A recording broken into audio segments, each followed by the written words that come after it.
Hey, welcome back to another video. It's Once Future King here once again, and today I'm going to be doing my reaction to a couple of Cuckoos episode 6. So far I've been enjoying this series. It's not as good as I was hoping it would be, to be honest. It's like this. I mentioned before, this by the same author as Yamada-kun and the Seven Witches.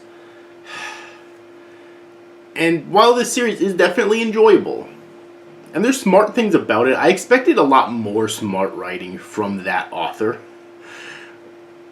While there is definitely smart things about it, does in a lot of other ways it seems to be falling into a lot of harem tropes that she mostly avoided or subverted in Yamada-kun. So it is kind of disappointing to see her falling into them in this series. But again, it's kind of so far kind of a half and half sort of thing. Like, it's not 100% dumb, at least. So I definitely want to see where this is going to go. So let's continue, then, shall we? The episode would be, so once again, the intro was at the very beginning of the episode here. So I skipped over a minute 30 seconds in, and the episode would begin in 3, 2, 1, go.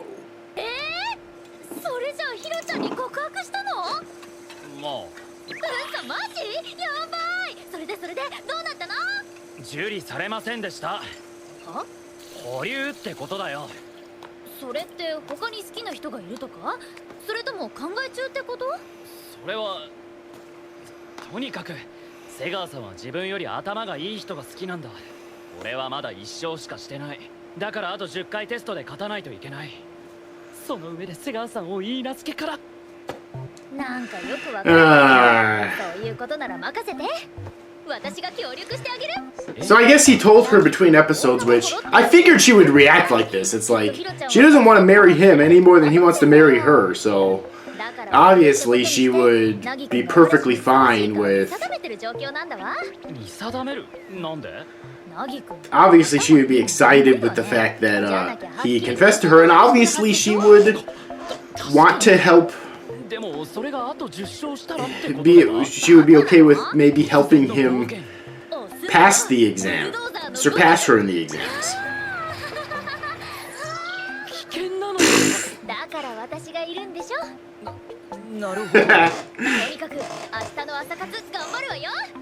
Oh.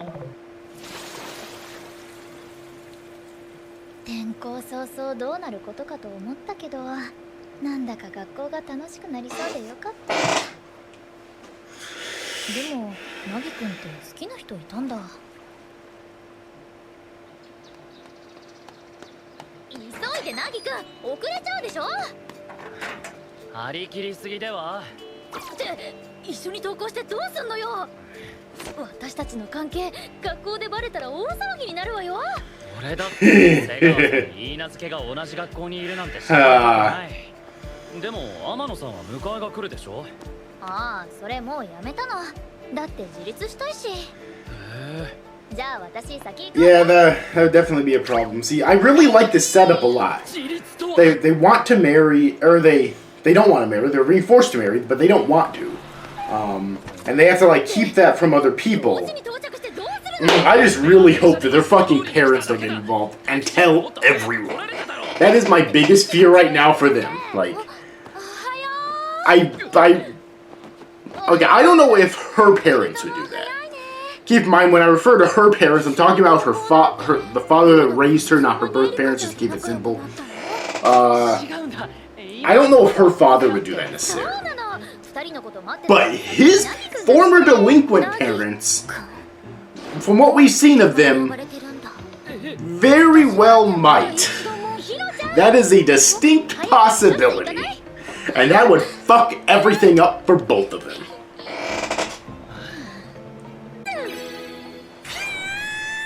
Ooh. I like what I see.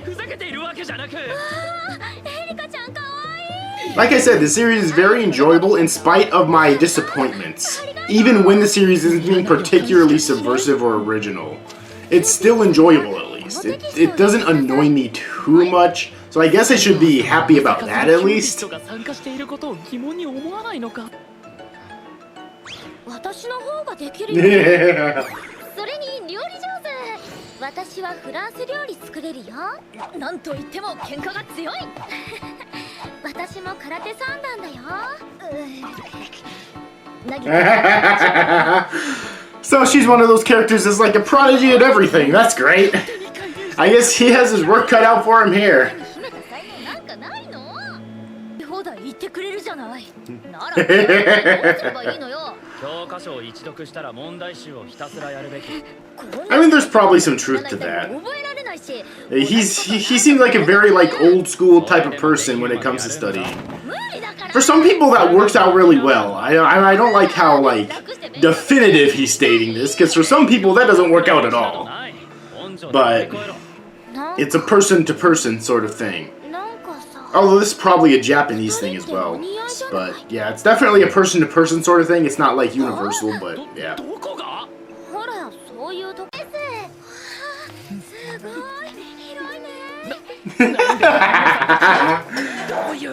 Oh, I almost missed this scene when I was looking away from my computer. I knew about this beforehand, before watching the episode. Like, walking around in his house completely naked.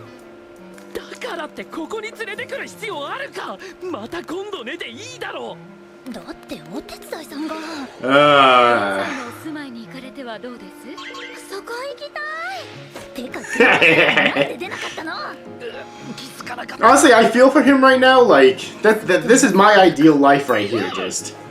Not even having to wear fucking clothes in my house. Unfortunately, I do not live alone, so that is not really a possibility. The struggle is real.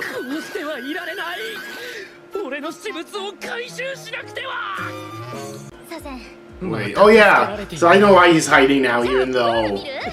Yeah, okay, I'm dumb. I was wondering why he was hiding even though he's clothed now. It's because they don't want her to know that the two of them live together.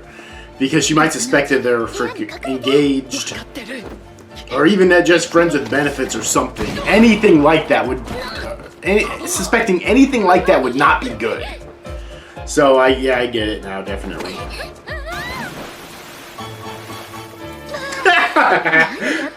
Wow.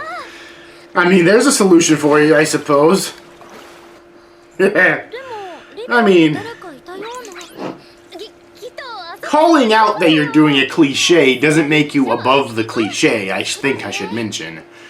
But it was still funny because of the circumstances prior that caused the cliche. And the fact that she thought that she just slipped and fell, that she didn't realize she was actually pushed into the pool. Seriously? Again, I expected smarter characters from this author, but this is still funny, so I don't know if I should even be complaining about it, you know? The hell does this have to do with anything? They're like trying to break into Erika's house to meet her, but then they just ended up getting in a fight with each other over who gets to do it first or some shit. I was looking away from my computer for a little bit, then I look back and this shit is happening. I don't get what's going on here at all.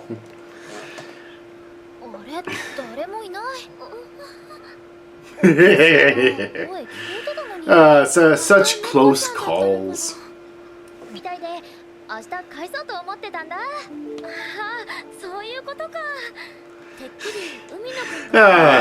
Love these excuses. But, I mean, that's a believable excuse at least, so, yeah.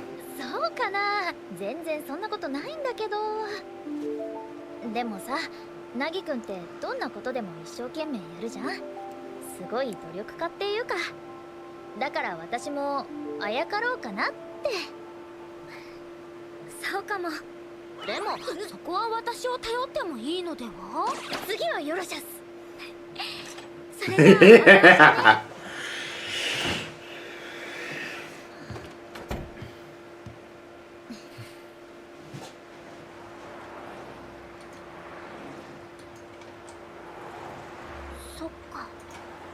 二人は仲が良かったんだ。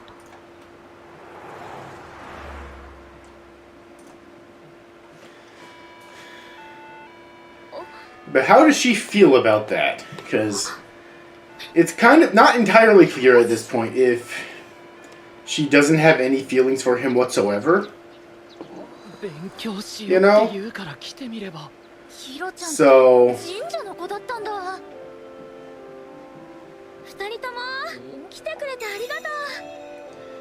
So I don't know. Or if she like maybe thinking that she could? Is she starting to realize the truth and is getting the potential truth and is getting a little bit jealous? It's kind of hard to tell. So at the very least, telling the feelings and motivations of the characters is a bit tricky, which was one of the best things in Yamada-kun. And it's definitely shows here quite a bit, so that's a plus at least. 今のうちに御朱印を。へいらっしゃい。瀬川さんが書いてくれるのか？そういえば瀬川さんの字って。今よからぬことを考えてるでしょう。毛筆と硬筆は別物だって覚えておいてよね。かっこいい。凪くんからなんか出た。一応。東京なんだよ。 まさか瀬川さんの家に来れる日が来るなんて、おまけに手書きの御朱印まで。バイトも終わったので早速勉強会を始めます。ここで？今日は行事系ないから大丈夫だよ。そういう問題？ヒロがお友達を連れてくるなんて初めてなんじゃない？いらっしゃい。ヒロの母です。あ、お邪魔してます。 はいどうぞ。 Oh, cool! Hiro's mother. ありがとうございます。 So it looks like she's a shrine maiden. お母さんあっち行ってよ。ごゆっくり。それじゃあ。 Wow, what the hell is that all about? That scornful look at fucking Nagi. He's actually one of the more likable freaking harem protagonists. Are you kidding me? What the hell is that all about?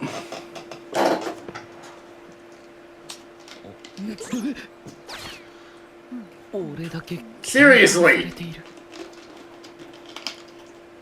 Is it just because he's a guy or something and she's nervous about a guy being over in Hiro's room? I mean, or alone with Hiro? I mean, there's two girls there, so that would kind of make sense, especially if she isn't used to having boys over, but there's two freaking girls. Well, there was. I don't know where Erika went. There was two girls there. ここの跡継ぎってことだよね。そういうこと。天野さんには言ったの？言ってない。そうなんだ。仲良しそうだからてっきり。っていうか言えないよね。エリカちゃんにこんな重たい話背負わせたくないよ。そうだね。重いと思う。Why would that burden her? They're just friends. I mean, why would that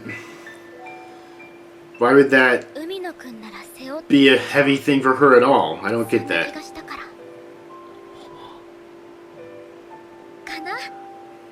それってもしかして瀬川さん。ねえ、見て見て。ミコエリカ。 There she is. Oh, she is so fucking cute. Oh my god. So yeah, I think it's actually a really clever twist. This is another thing I heard about before I watched the episode. I actually think it's a pretty clever twist that when she talked about an engagement, she wasn't talking about a actual like marriage. Episode's done. She was talking about this still technically inheriting the shrine is still technically an engagement. You know, the word engagement doesn't necessarily have to imply marriage. But I mean, we automatically assume so because that's usually how the word is used. Especially since we already know that Amano and Nagi are being have been forced to become engaged to each other. So that's already a concept that's in this series in and of itself. So it made sense that we assumed that, yeah, she was talking about an actual marriage. And she was very vague when she originally mentioned it too. But no, this is actually a clever twist. So the reason she doesn't want to date anyone right now is because she's inheriting the shrine, which I assume would be a huge responsibility. So she probably doesn't want to take her focus away from that. And it's also totally possible that the reason her mother was so wary is because she also doesn't want Hiro to start dating. Because for the very same reason, she wants her to inherit the shrine, and she doesn't want her to get distracted. You know, it's also really sad. This is a plot you see a lot in anime. Usually though, it's with like, yeah. So, but it's really sad either way, especially with like likable characters like her. So, but I guess we'll see where this is gonna go. There's a lot of plot points so far. I'm still waiting for I forget her name, but for Nagi's sister to come back into play and to develop her more, because I'm pretty sure, or his half sister technically, not his real sister, because I'm pretty sure she's going to also. I'm pretty sure she also has feelings for him. And so I'm waiting for her to come back into play and get more developed so I can actually give a shit. So far she's an okay character, but not great. You know, I mean, I'm pretty sure that's going to be the case because before the series came out, there was an entire trailer that was dedicated to her. You know.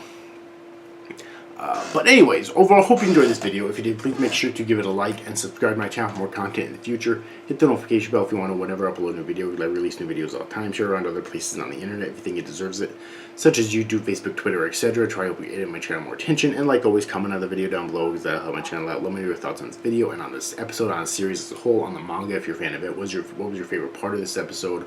What were your thoughts on the twist as to what Hiro's engagement actually is? So I thought it was actually pretty clever. And overall, what is your thoughts on this series compared to Yamada-kun, the author's most famous work? Like, do you think it stacks up or not? Anyways, overall, hope you enjoyed this video, and I'll see you guys next time.